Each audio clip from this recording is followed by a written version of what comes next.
Hello, welcome back to. Man, I'm really close to the microphone. Let me back up a little bit. Hello, welcome back to On My Mind, the podcast featuring yours truly, Michael and Miguel. Today's episode is going to be a bit of an experiment. We just wanted to have fun with the show, and this was entirely my idea. Don't yell at Miguel in the comments. Essentially, today's episode, the way it's going to work is we're going to have this long form episode, right? But the voice crack. Anyway, but the idea is this episode is going to be breaking up into 60 1-minute clips, which you can see in the link in the description. It'll link to a playlist of the 60 1-minute videos. And the idea is you can click shuffle on that playlist and listen to this episode in randomized order. So I hope you enjoy. Yeah. So that's the first minute. I mean, that wasn't a minute, so I think we should just keep this episode rolling. That's what I'm saying. Welcome back to On My Mind, the podcast. If you're new to the show, let me try to introduce this real quick. Basically, we're two college students at Bowdoin College in Brunswick, Maine. If you haven't heard of that place before, don't worry. Neither did we when we were applying or before we applied. And yeah, we're basically just here to talk and express what's on our minds, have a good time. Sometimes we have guests. Other times we just have episodes like this where it's just us two. We are the guests of our own show sometimes. So I mean, we're just two dudes hanging out in the studio with microphones. Two dudes and a computer. In the studio with microphones and a computer. No camera. No camera though. Yeah, we can't afford that. Eventually soon. Eventually we will afford. Eventually, once we hit 100 subscribers, that'll be our 100 subscribers special. You guys get a camera. We're like 20 something away. Mm-hmm. I think the last time I checked, we were at like 73. That number has been fluctuating a lot. So like, I don't know whether to be happy. There's a couple of you that are on the fence with us. they like subscribe for one episode. Next week they come back. They're like, fuck this shit. Fuck this shit. And then they come like, damn, this is good. And they subscribe again. Yeah. So yeah, you guys are playing with us, bro. And we don't like that. No, open your door. Open your door. No, I don't want that to be in the episode. Open your door. Oh. Yeah, we have soundboard. We have sound effects. Yeah, we have sound effects. There's no real structure to this episode. It's quite literally just going to be in 1 hour of us talking. This is, in essence, the On My Mind podcast experience. Yeah. Really. We like to be different. I feel like the reason why this hasn't been done before is because it's a terrible idea. Yes. But, we are bold enough to try and figure out how this goes. That's right. I wonder how smooth the transitions will be. They're not going to be smooth. I feel like some of them will be, and then others will just be like so shit. Yeah, it'll be like we're talking about politics or whatever. It's like, the situation in Ukraine is something very serious, and then it just then the next clip is like, open your door. It's like, it's like, I don't know, I'm trying to think. It's like, American politics, it's like, it's like that. It's like drastic change. I think this would be really interesting to kind of watch. Yeah. And especially if you're just like scrolling on YouTube Shorts or something, and then you just come to this random clip, you're like, what the hell's going on? This is us talking to you. Thank you for scrolling through YouTube Shorts. Be sure to like and subscribe. All right. Yeah. And the last YouTube short was pretty shit. Don't like that. All right. Yeah. What? I don't know. You're trying to be like too meta. I think we just gotta have a conversation. All right. Yeah. Miguel, how has your day been? Oh. All right. Just a typical Saturday. Had a long week. Really. Yeah. Long week. So much is going on. Can't blame me. Work. I went to the gala. We had a gala yesterday. Shout out to Rihanna. Shout out to Rihanna. We had a... Saw what I did there. Yeah. We had a spring gala here at Bowdoin yesterday, and it was lots of fun. I had a great time. Well, I don't know. There's nothing really remarkable about it. It was just the DJ in Smith Union, which is like a really open place where a lot of stuff happens, and there were a lot of people there. It's probably dancing. The biggest building on campus, most spacious. What do you think is the biggest? Farley. Shit. You forgot about Farley. All right, I was like, bad. no, My fault. Smith is not the biggest. It's actually, I don't even know if it's Farley. I think I might be wrong. It might be the hockey arena. Actually. Watson? No, I think it's Farley. Farley's huge. Farley, yeah. I mean, that's where they had the COVID center last year. Yeah. Those were good times. I remember when you had to go there. You got to go to the booth. Yeah, twice every week or something like that. Yeah, it was either like Tuesday or that was terrible. Monday, Tuesday, or whatever. Like, I mean, I didn't. Not that the COVID test was terrible, but just having to walk over there, it was just so out of the way. Especially as a first year, it's just like, man, I have no car. I can't even like just have to walk there. I remember that. I want to say, sorry, it's very hot in this room. Take your sweatshirt off. What are you doing? I'm gonna do that right now. Do it right now, yeah. Live camera. I'm running into everything. Yeah. Well, he takes his sweatshirt off. What else can I go through my week? Damn. Oh. No. I'm glad you guys didn't see that. What else is going? Yeah, just work. I mean, I came back from Edwards, which is funny because we originally decided that we were gonna get dinner at Molten, and I was at Edwards. I was finishing up some prints, and I was like, okay. And Edwards is pretty far from Molten, and for reference, Thorn is like not even 2 minutes away from Edwards. So this guy tells me that we're gonna eat at Molten. I'm like, okay, I'm done with my prints. I'm gonna walk to Molten, right? Yeah. And I get I basically pass Molten and I go to the church to to chapel, which is like smack dab in the middle of the campus, to leave my stuff. This guy tells me to go to Thorn. So now I have to walk back to Thorn, and then I'm waiting there for I don't know, 10 minutes probably. And then he shows up with his roommate. And then you guys were like, we took the scenic walk or whatever. I'm like, bro, you made me walk all the way over there and back and wait. Yeah, that was kind of fucked up. And you didn't even consider me? Like, come on. I played in the snow. They were playing in the snow while I was just suffering in the lobby, waiting for these guys. I was starving. It was a winter. We were having a winter storm right now. The power went out in my building, really? For a solid hour. Damn. And then it would flicker on and off. So like we have fans on in the room, and so it was crazy quiet. The power, when the power first went off, I mean, we were awake. This was around noon, and then it just the whole room just went boom, like the shutdown noise from FNAF or whatever. And then 20 seconds later to go ooh, and then it would power off again. It was coming in and out, and it was just really funny. And then one time it went out, and I was expecting it to come back on, and then it just didn't for a solid hour, and then eventually it came back on. Yeah. Thank you, Randy, for those emails, those very helpful emails about the power. It's not like we didn't notice. The lead security guard. Yeah, shout out to Randy. No, yeah, but that happened today. We've been getting a lot of snow recently, which is surprising for March. I feel like March, because we're already in March. It's supposed to be the beginning of spring, and it feels like we're in the middle of winter. We had the spring gala, and then it's snow, winter storm. Snowy. It is we're in the middle of a winter storm, and it's supposed to be spring, so that's crazy.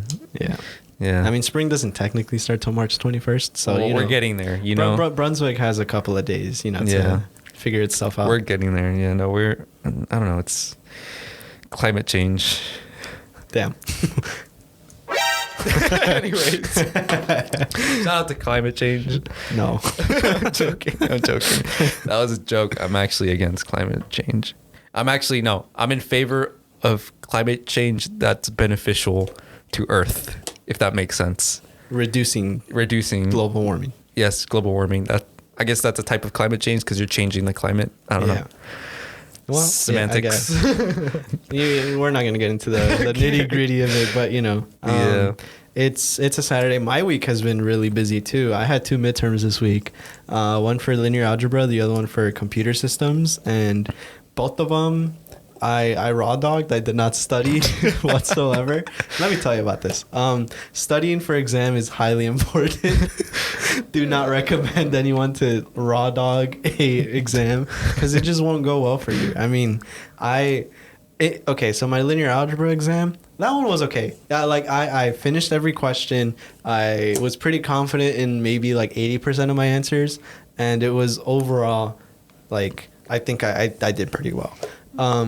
But computer systems forever. This one hurt a little bit more because we were allowed a cheat sheet, and I did not write one. Bro. So, like I was already at like a severe disadvantage by not studying. And I'm not gonna play the victim here. I just didn't manage my time well enough to study and like make this cheat sheet. So like I say I'm at a disadvantage, but in reality, I screwed myself over.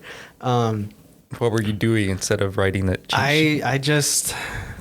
So I had a paper due the night before the exam, and I had to send it out to a writing assistant by midnight. This was for my writing assistant training course, and I was like scrambling to get that done. That didn't even get done, and then I sent like a rough draft, and then I'm gonna meet with her on Tuesday, and then she's gonna kind of go through the paper and we'll talk about it and stuff. But I was trying to finish that up, and then it was midnight, and I'm like, okay. I also have to do these readings for one of my classes. Problem is, it's midnight and I have an exam tomorrow. I have to wake up at 8:30, or like I have to wake up at 8 for my 8:30 a.m. class. No. So then I'm like, what do I want? Would I prefer sleep or like getting stuff done? And with all this talk about self-care, I'm like, let's go to bed. Let's go to bed. So I went to bed. I woke up the next morning at 7. And it was natural. Like I just naturally woke up at 7, and I'm like, awesome. Like I woke up early. So then I grabbed my book and I started doing the reading. I did a fatal mistake. I laid down in bed to start reading. No, I knocked out. I woke up again. It's like 8, and I'm like, no. So then it was also snowing. So like I couldn't even take my scooter because usually I get to class in like 3 minutes taking my scooter, but I had to walk. So I got there in like 10. So I was a little bit late to that, but I think overall everything was okay. It was like I got to my class. So alongside the readings, we were supposed to do a discussion board post. I didn't do the discussion board post, which will probably hurt me later on. But like it's like a participation grade. It's like you do it or you don't. Yeah.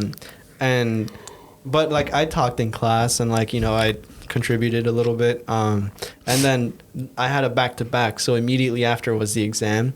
And I walk in and I noticed that everyone has their cheat sheets. And I'm like, I forgot that you can make a cheat sheet. No. So I that was a hard throw. Yeah, so if you have an exam, please study. Don't be like me. PSA, please study. Yeah, that's why I don't like exams, because they're just terrible. Well, the thing with this is that I think an exam was pretty fitting because a lot of the stuff was memorization. So it's like a good way to test whether or not you learned something by when it comes to memorization is by doing the test. And so like it was, I felt that it was a pretty easy test. I just wish that I had my cheat sheet to refer to for some of like the syntax of we write in C for that class, the programming language. And so it's kind of like I wish I had my syntax, because after I finished the exam, I handed it in and I looked it up online and I'm like, fuck. Yep, that happened to me once, a couple times actually, intro to comp sci. Yeah, and it was just like, I could have, like I had the right idea, I just wrote it wrong. No. So, partial credit, come through, please. Yeah. When do you get to know your grade? Do you know? He said ideally before the spring break, which for us is at the time of recording. This episode's going to come out while we are in spring break. But at the time of the recording, we have 1 week of class left, and then we have spring break, which we can kind of talk a little bit about our plans for spring break. I could go first. So Miguel and I got into some treks, variation of trips, where I will be going to Silicon Valley, San Francisco Bay Area, it's a networking and like internship opportunity, where basically I'm going to be visiting multiple companies, and like events and stuff for the first couple of days of spring break, and then like the idea is that I make some connections with people at like specific companies, and then hopefully find myself a internship opportunity or two.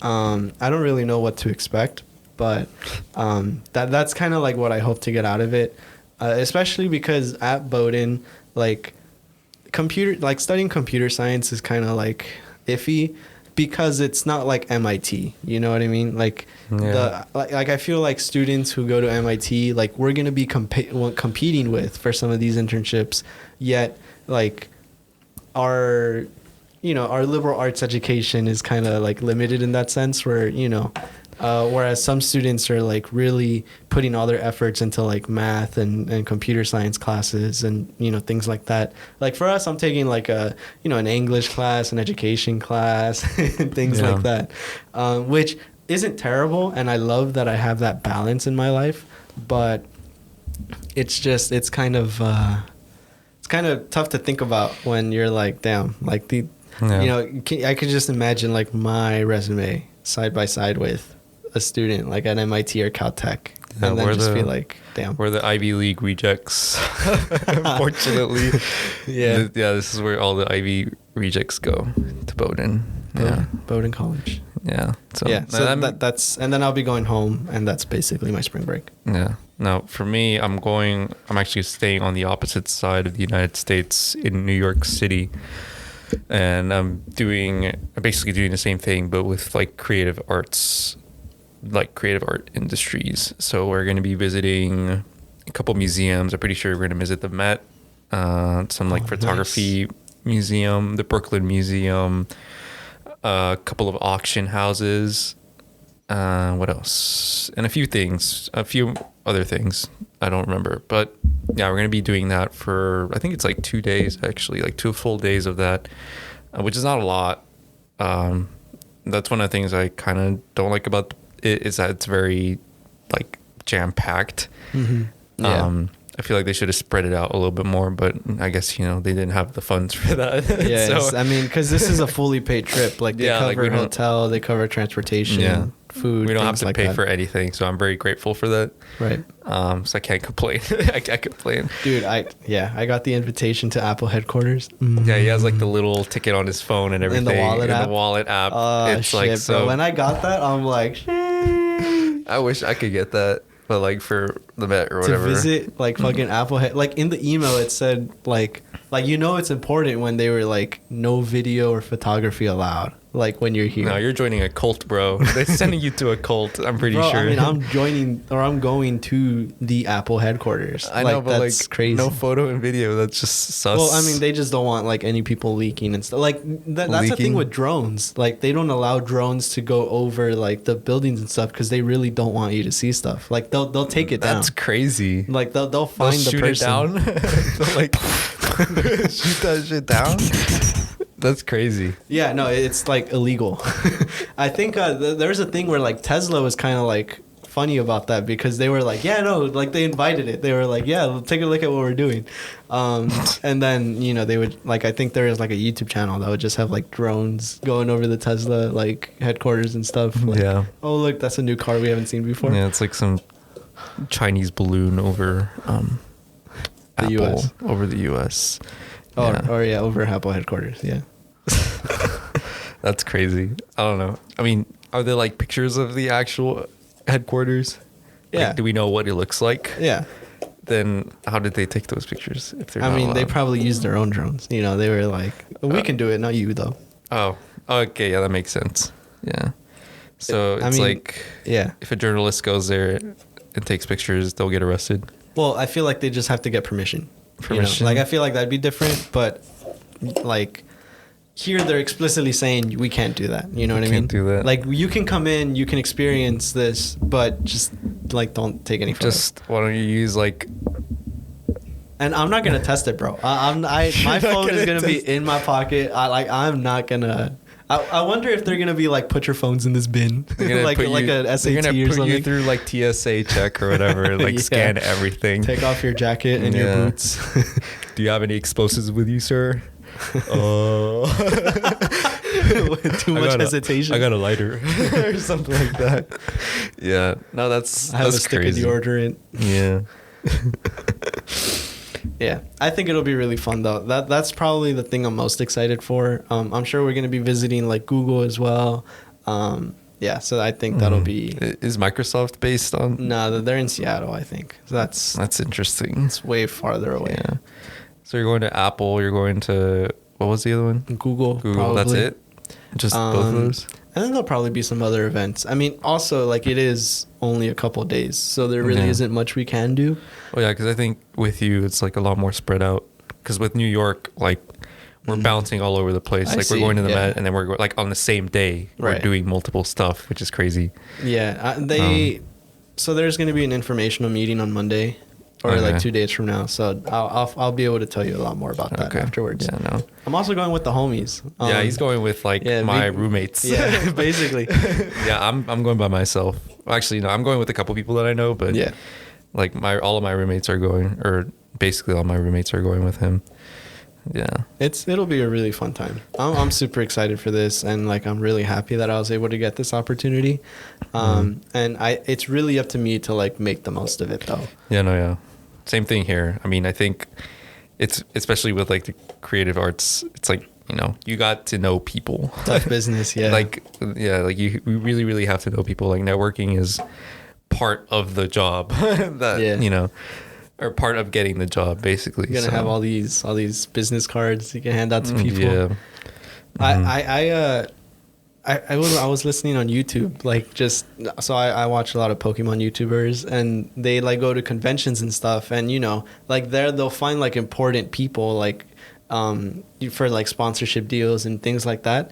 And I just remember them telling a story of like when one of their friends like was having a conversation with like one of these quote unquote important people, and then like he gave him his business card, and then like not even 5 minutes later he was like going to throw away his food or something, and he saw his business card in the trash. No.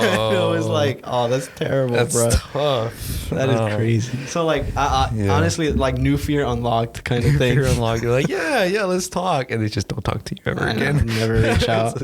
They never reach out to you. That's actually happened to me a couple times now. Oh, Now that yeah, I remember this. Yeah. I remember. No, yeah. I'm not gonna, Get back into it, but get back into it, but yeah, no, I think it's- we've talked about it on the show before. It has happened in the past. Yeah, Which, I and mean, it's just a part of like the process. it is part of the process. You know, it's like if that weren't the case, it would be, everyone would have a job. You know what I mean? Basically, yeah. But unfortunately, People would that's just not- hire anyone, everyone. You're hired. That's what they did over the pandemic, and then like recently laying in tech, people yeah, off. it's just like by thousands of employees. It's not. That's It's not even crazy. like gentle or anything. Yeah, it's like fuck you. Here you go. You're getting replaced by Chat GPT. Thank you for your service. Yeah. For real, yeah. I mean, I didn't want to make that parallel, but basically, Yeah. But no, yeah, New York's gonna be fun. I've been to New York in the past. Yeah, I really, really love it. It's a Yeah. great city. Would recommend if you're into cities. I don't know. There are people who don't like New York, and there are people who are from New York and don't like New York, and I think Fair that's enough. interesting. Which, I mean, I can't really like say anything about that because I haven't like lived in New York for a long period of time. I've only visited, but I feel like it's a great city in my opinion. I think that it's very, very convenient. Lots of great food, lots of great entertainment, great people. in many ways, there are Yeah. great people, especially in the subways. You Oh, you man. get to see a lot of performances, and you don't have to pay anything. That's what I love about that. Yeah, no, yeah, it's just an walk interesting. away. Yeah, you just walk away. No, yeah, it's a cultural phenomenon. I think that New York is, and I'm really, really happy to have the opportunity to go there and just be able to network with people, because I feel like that's where everyone goes, is to New York in terms of like art. yeah. It's like a big hub of people going there. What about LA? LA, I'd say, I mean, we have Hollywood. We yeah, have you guys have Hollywood, so like, that's like film right there. But the thing is, I don't want to go to Hollywood. I don't want to do Hollywood stuff. So like what is Hollywood versus, I guess, so you want to be like more indie, kind of like doing your own thing? Yes. So with Hollywood, that's sort of like the big blockbuster films that you see everywhere. So it's like you have like the Marvel Cinematic Universe. A lot of that stuff is filmed in Hollywood. What else? Like big names, 21st like big Century Fox. Yeah, 21st Century Fox. I mean, Universal Studios. Universal Studios, yes. So it's like the big, what, Warner Brothers too. Illumination. Yeah. That's from like Disney. Disney. That's another big one.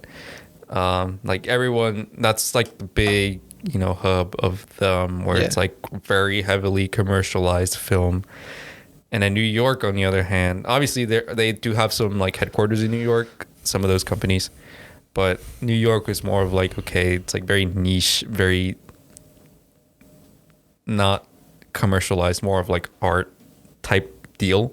More freedom, more liberty. Yeah, more creative freedom, liberty, independence, in quotes, because New York is New York. But yeah, that's where a lot of, like, for example, I don't know where A24 is. Oh, like the horror. Yeah, but like more indie stuff, which I feel like the term indie has been very desensitized these days. Yeah, it's like whatever. Everything's indie. Everything's indie now because indie's cool or whatever. But yeah, it's like New York just has like sort of little niche of like, okay, it's like more independent. You get to kind of do your own thing, and I'm pretty sure there are some like studios there too. I remember walking by one somewhere I think it was like in the Bronx actually. Oh shit. They have a studio. Yeah, they have like a film studio there, a really big one, and it's like a big warehouse type thing, and it has like the numbers and everything, which was pretty cool. But yeah, no, I'm more leaning towards that side of film where it's like, okay, it's independent, it's I guess smaller in a way. It's not really like big.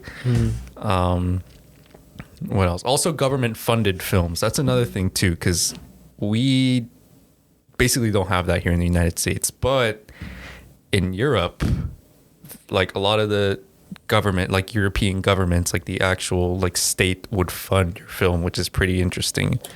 And I also I think that's also something that I would probably want to do, is just be able to ask for money from governments instead of corporations, which I don't know how beneficial that would be for me. but yeah. I think that because they do allow like more of a creative freedom. Actually, that can be debatable, but in general they do allow more creative freedom because they're funding it. They're not really seeking a profit from it, so it's like, okay, you get to do what you want to do with it.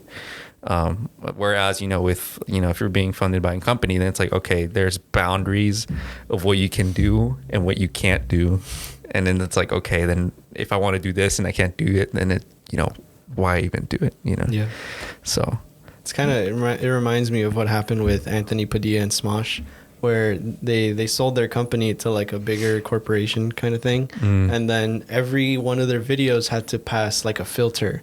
Where like they would create like a video idea, and then it would have to get passed to like these higher ups, and then they would take a look at it and be like, no, this is too edgy, this is things like that. And then Anthony got fed up, and then that's what ultimately led him to leave Smosh. And they were like the kings of YouTube back then. Yeah, they were. and because of that, like they sold their company. And so like they didn't have that like creative freedom where they could just post whatever they wanted. And that's, I feel like that kind of relates to like this, except you can't really just say, all right, I'm gonna head out. I can't. Yeah. Because then like, where do you go? Where do you go? It's not like YouTube where you can just start your own channel and be like successful that way. Yeah, no, it's a hard world out there with just creative arts. Or you could be like Darman and make your own films. Make my own films. Well, the thing, like my I cannot imagine that. No, I guess my like dream would be to have my own production company, so that way I get to handle it. I get to handle what I put, in it. You know what I mean? I don't have some like I don't know, like the higher ups. Yeah, like over. some white collar dude telling me what to do and what I can't do. So it's like I am my own boss and I get to create. Fuck capitalism. But yeah, that's my dream. That's where I want to get to. I don't know if I will ever do that or if I ever get close to it, but you know, we could hope. It would be nice. Yeah. Yeah. Cool. I mean, with the tech industry, I feel like I was talking about this earlier with my roommate, and I kind of feel like I've like I don't want to have too unrealistic expectations of like how far I can go, especially when I want to get into like the tech industry, where like it's really dominated by like Apple and like all these other companies that with big names and stuff.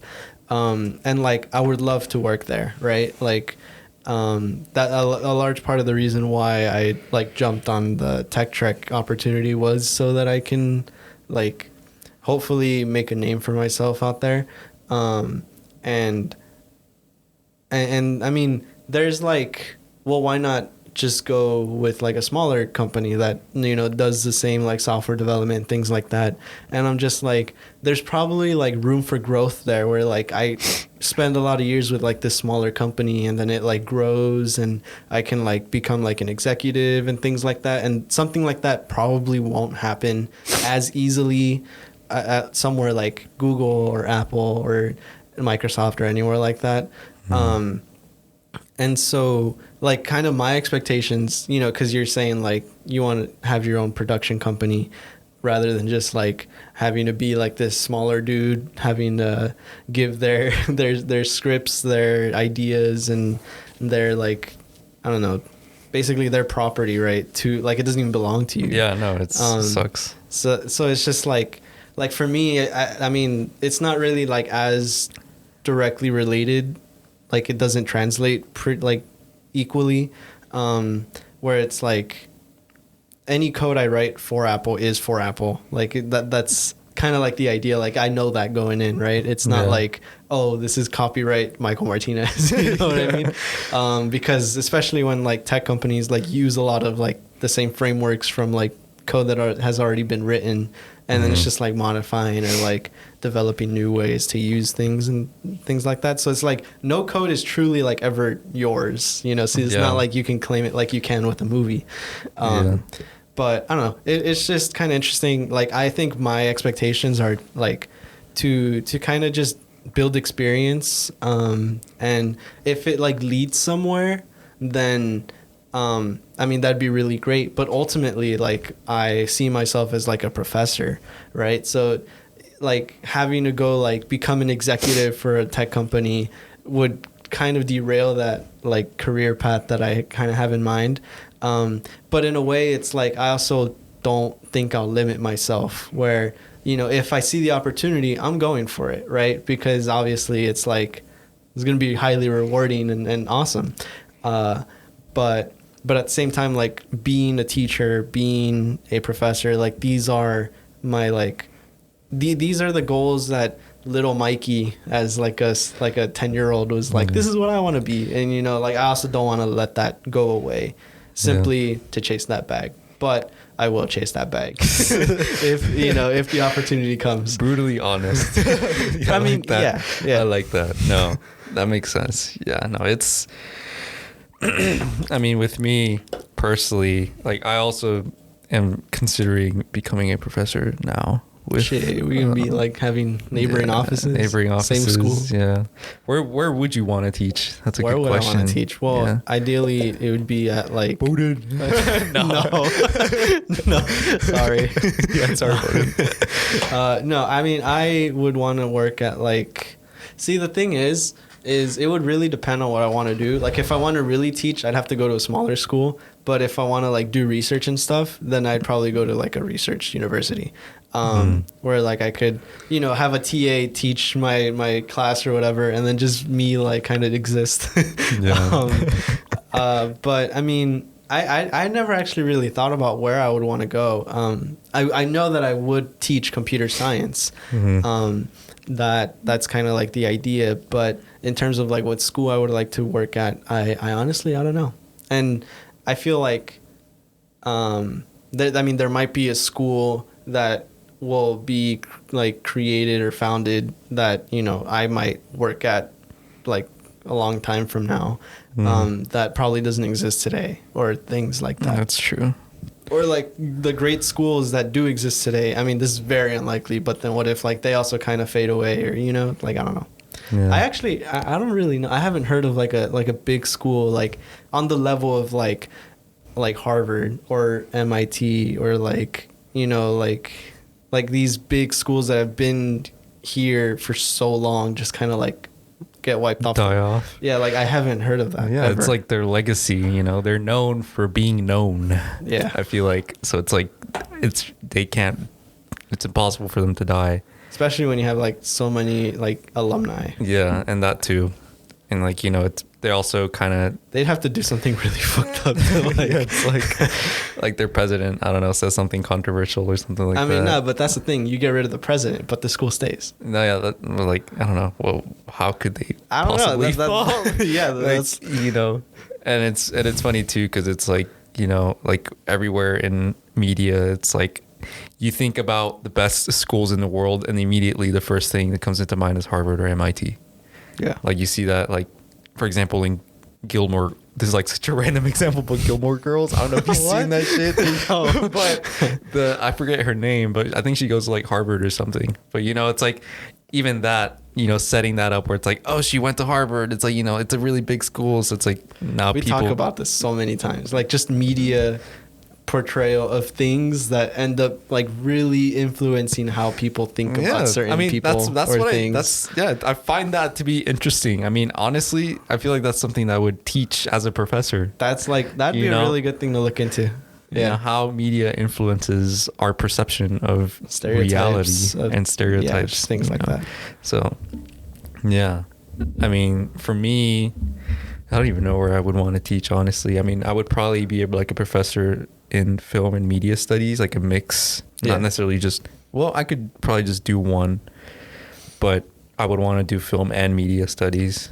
I would like to actually teach like in a small school. Yeah. Like a college, like that, 16 student class. Yes. I like the one-on-one personal, like engagement with students. I don't like the idea of like a whole auditorium of people and like I'm just a tiny little dot there. I just feel like that would just be too much, because A, it's a lot of people, and B, it's very transactional. I don't like that. So I would probably if I were to be a professor, I would want to do a small college. And in terms of location, I don't know, actually. I would want to be near a big city or in a big city, just because I want those benefits. But that's an interesting thing. So like, can you find a small school in the close to at least a big city? Yeah, or in a big city. I mean, I don't know. I'm sure there are. I just have to research them. I have a question. Do you need a PhD to teach computer science, or like to teach computer science? How does that work? Because I know I need I think I'm pretty sure. Yeah. Especially if you're going to be going into like a research university, you kind of need that background of all right, you are already established as a researcher and have contributed to the field in your dissertation or whatever people have to write for these degrees. So it's kind of I think it'd be very hard to become a professor with just a bachelor's degree. Or a master's. I don't know if a master's would work. Maybe. Yeah. I'm not entirely sure. But I mean, I'm pretty sure most professors are doctors. Yeah. Yeah, that makes sense. I mean, with me, for me to do film and media studies, I would most likely have to do a PhD. Mm-hmm. So I would have to basically do school for the next, 8 years for me to be a professor. I mean, the cool thing about it is that you don't have to do it immediately after you graduate here. That makes sense. My plan right now is on the topic of grad school, I don't really know if I'm going to be going. If I would, it probably would not be immediately afterwards, considering that I can probably find like an entry level like junior developer job anywhere and then kind of work my way up that way. And like if I really wanted to make progress, then I can like do a master's program or get into that. And then of course that'll lead to like, you know, higher and higher. But yeah. But I also get like, you kind of want to get that all out of the way first before you like get into the scene. But yeah. Mm-hmm. Or I mean, even as like a master's student, I know like you can also be doing things on the side. Yeah, like side hustles. Yeah. Yeah. Well, not really side hustles. Like they're your main hustle. Your main hustle. But also like I'm a student. I'm a student. Yeah. Yeah, that I don't makes know. sense. I don't know how flexible like companies are like that, where it's like I want to pursue a master's degree, and then they're like, okay. Yeah, that's a good question. I don't think they're lenient. I don't think they're that flexible. Yeah, because they want you. So it's, you know, why, like, I don't know if, like, it's just, it wouldn't really benefit them if you got a master's, you know. They'll just say to them, oh, you know, pay me more because I have a master's, basically. So it's like they don't want that, so they'll probably just I mean, unless you like earn it though, you know what I mean? Yeah. It's like, okay, like you've proven your worth, and like. Yeah. Actually, I have no idea. Well, sometimes they can be stingy about it. They're like, you know, they hire some guy who's like fresh out of college and they pay him the exact same as you, or like they pay him more than, you know. I wouldn't be surprised. I'm sure they do that a lot. Like, especially when there's like a lot of separation. Like if this was some dude like class of 2020 or class of like 2030 something, you know, it's like where you have that separation where, you know, minimum, like, or not the minimum, but like the entry level wages kind of go up. Yeah. Like I wouldn't be surprised. Yeah. So textbook capitalism right there. Anyways. I got you. The Clippers. How did the Clippers do yesterday? I was about to say that. Yeah. All right. So Michael rant incoming. 3, 2, 1. So the freaking LA Clippers. I'm from Santa Ana, California. The nearest team to me is an LA team.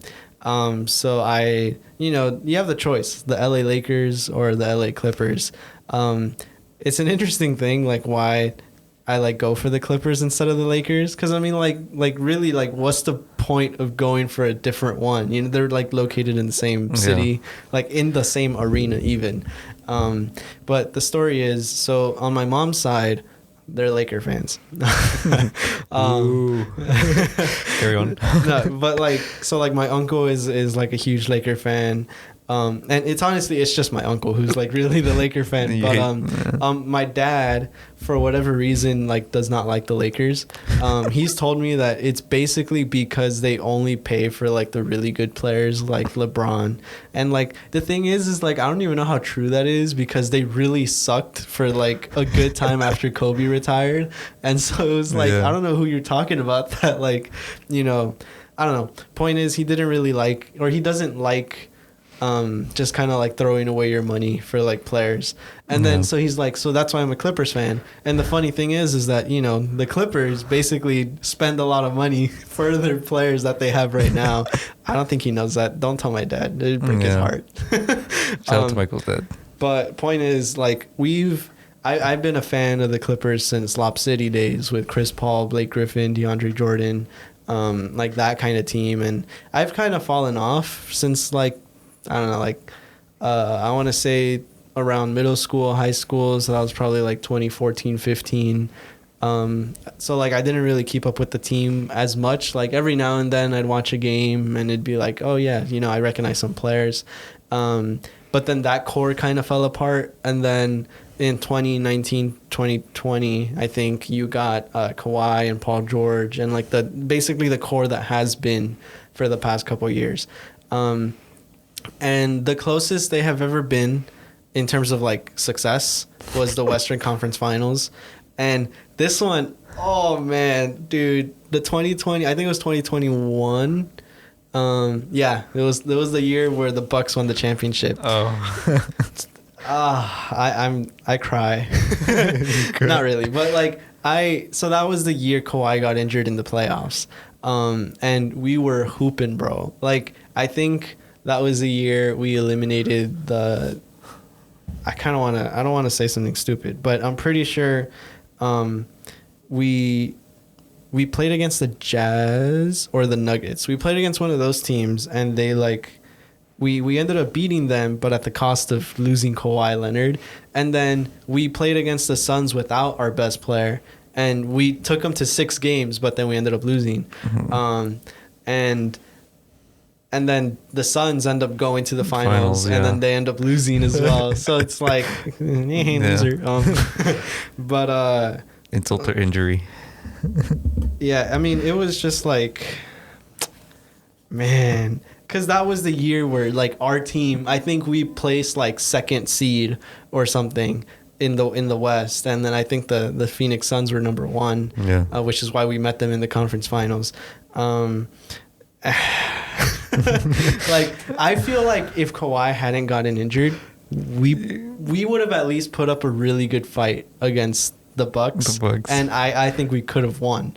However, we lost our best player, and then that's kind of unfortunate. Like, what do you do?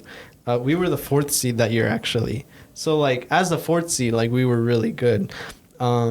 And we ended up playing against the Utah Jazz, who we like took out. And this was a crazy year in the playoffs because we would go down 2 games, like 0-2, and then we would sweep. So we like that was a crazy ass year of playoffs. So first round we went against the Mavericks. We went down 2, and then we ended up beating them in 7. So that wasn't a sweep, but like I clicked on the wrong thing. But we ended up taking that series, and then in the conference semifinals, we go against the Jazz. We go down 2-0, and then we swept them. And then I think it was, I want to say Game 6 is when Kawhi got injured. He tore his ACL, so that's like you're done, And he ended up missing all of last year, so he didn't play anything last season. And then this season he's back, and there's a lot of questions about the Clippers. Like, they are probably the most, like, I don't know what to say about you team in the NBA right now, because the talent and, like, the roster that they have is built to win a championship. Like, they have the pieces necessary. It's just, like, when you watch how they play, it's just, like, they make you question a little bit, like, are they going to win the championship? And like as a Clippers fan, like it's really like hard to say. Like I think we can get it together and like make a good playoff run. But right now we're on a 5-game losing streak after the All-Star break, and a lot of it has to do with the fact that at the trade deadline and like afterwards we got like a lot of new players and lost a lot of like old ones. So that like whole thing that we were building with like continuity, but even then we didn't really have that much continuity because of injuries. Like injuries have plagued everyone in the league this year, but I think for us it was really bad because we were load managing Kawhi. Load managing basically like you can't play too many minutes of like intense basketball because of the risk of like, you're still in recovery, and like we want to make sure that you fully recover. Like you can still play, but you're not like fully healthy where like we don't have to worry about you. So like when Kawhi plays like a lot of minutes in a game, like the next game he'll sit out, and like that's called load managing. Super controversial topic like in the NBA, because it's like, why are we paying you like tens of millions of dollars for you to like not play? You know what I mean? And then also like in terms of the fans, like these fans buy tickets to watch these guys play, and when it's just like a back-to-back game and on the second game like they don't play any of their star players, it's like, well, what's the point of even going? And so there's just like a lot of like takes on this, and you could probably just look up like NBA load management and you'll find tons of videos talking about this. Make sure you comment down below what your opinion is on NBA load management. We would love to hear that, dude. It's I mean, like I'm too much of an optimist sometimes, where I'm like, okay, like it'll be worth it. And so they load managed this whole season. You know, at the time we had John Wall, and like we would also sit him because he was coming off an injury. And then so we had like Paul George, Kawhi Leonard, who are like our 2 star players, and then we had John Wall load managing, and then the other players would like sometimes be out, and it was like very inconsistent. And so we didn't really have the solid like the players are gonna come out and they know exactly what their role is, and they're gonna play to that role, and you know, build chemistry like that. Like we didn't have that for the whole season until now that after the trade deadline, like we're healthy. Like I mean, I think we're missing like Zubac. He's like our center, our starting center, and I think he had like a calf strain or something. I don't know. I mean, okay, walk it fine. off, buddy. You can buy it. it's like okay, yeah. But I mean, like I also get like, you know, wanting to keep your players healthy and things like that. But it's kind of hard to like do that when you're losing games. Like if you can. Like some teams have the luxury of like not playing their star player. Like for example, the Denver Nuggets like sometimes have the luxury of like not playing Nikola Jokic, who's probably going to win MVP this year. So he's like really valuable to that team, and like what he does is just insane. Like he's inhuman, like straight up. But like they can sit him out and like let him rest, and they'll still win games. Like they don't. It's not that they don't need him. It's just that they're that good. Like right now, they're the number 1 seed in the West, and they are like number 3, I think, like just behind the Celtics and just behind the Bucks, like right there with them in terms of wins in the standings. And like a lot of people like to say the playoffs don't matter, because as long as you can get into the playoffs, you can make the run of your life, you know, where it's like a lot of upsets and things like that. And that's how crazy this playoffs is going to be. And I'm so excited for April, dude.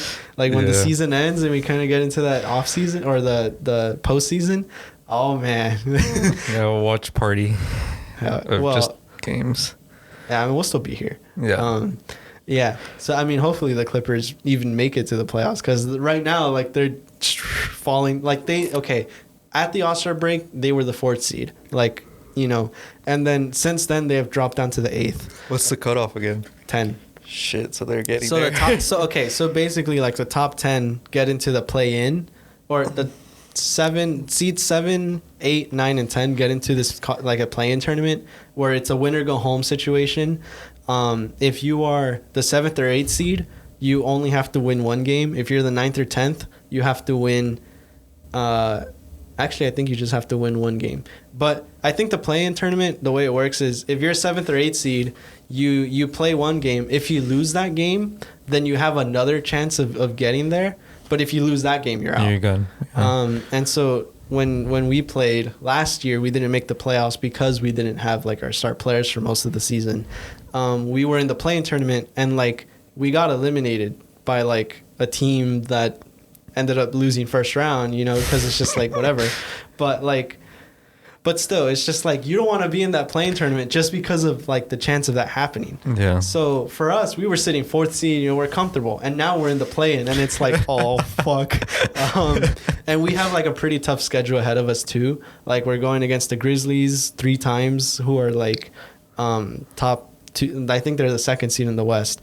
And then we're going against like I think we have another game against the Warriors, and it's just like, man, we cannot afford to lose games. And some of these games like have been like, we start off really good, and then it's like, oh my god, this is amazing, and then like turnovers will happen, bricks and like, you know, shots are just not going in, and there's no like energy on the team, and like there's no defense being played, and the next thing you know, we're up by, or like when we were up 12, like 10 minutes later we're down 12. And it's like, it's such an emotional roller coaster being a Clippers fan right now, honestly. Shout out to all my Clippers fans. Yeah, it's just like, man, it's sometimes like so hard to watch. I'm just like, like the thing is too is I'm on the East Coast, so a lot of these games they play in the West, so it's like I'm staying up till like 12:30, 1 in the morning watching these games, and they're losing. And I'm like, bro, please make it worth it for me, bro. And so far it's been really rough. And I still have hope for this team. They looked a lot better against the Kings on March 3rd. They lost by 1, and it was like, you know, They like to choke a lot. yeah, they went into a double overtime game against the Kings. The Kings have been fantastic this season. I think they're the 3 seed.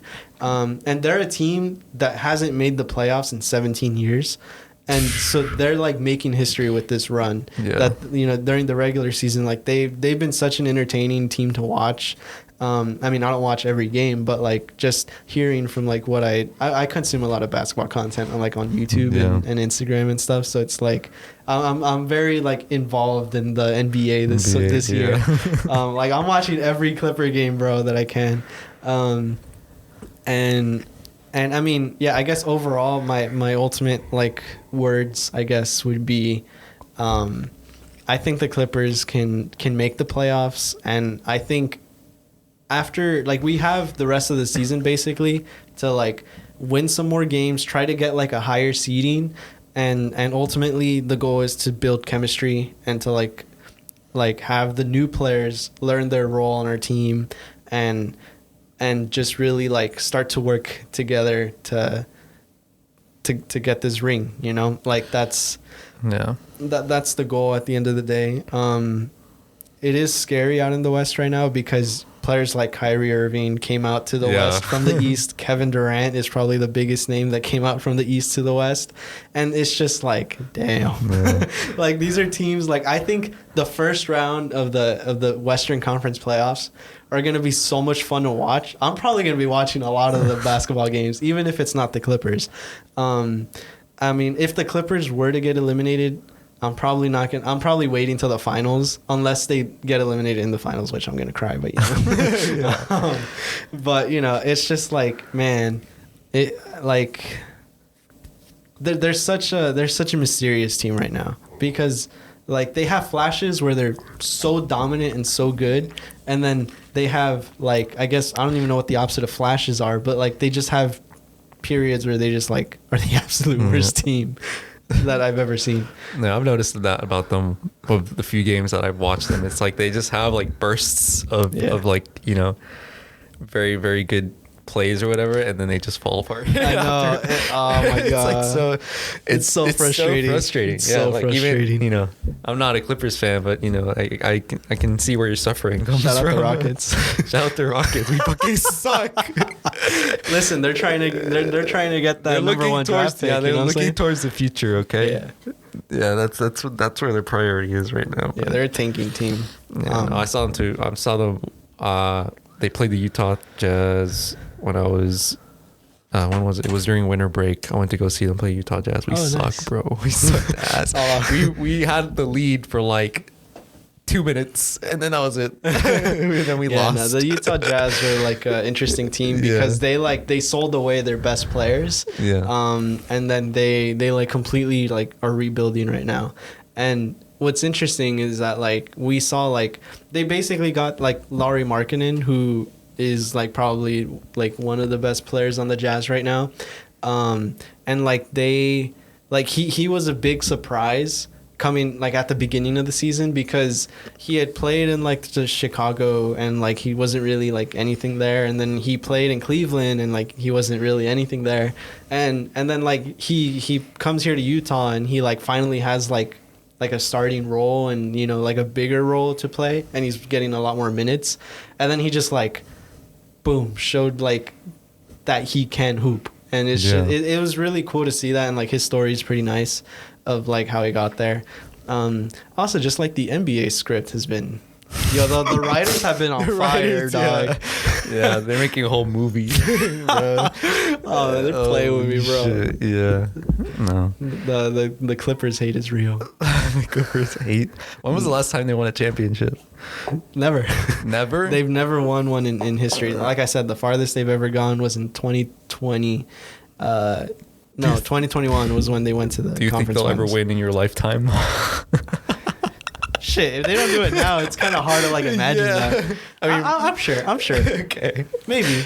I don't know. Maybe when you're like Probably in your not. deathbed, you're like reaching out with your hand, and then and then you eventually pass away, and then they win. Man, I could only hope. Yeah. Anyway, so thank you guys so much for listening. We made it to the last. This is the last like 20 seconds of the episode. Thank you so much for watching. I hope this is like pretty interesting for you guys to listen to. Yeah, shout out to the girl who was in the studio before we started recording, and then she let us take it over. We were late. Shout out to that girl. All right, subscribe. We'll see you guys. Bye. Later.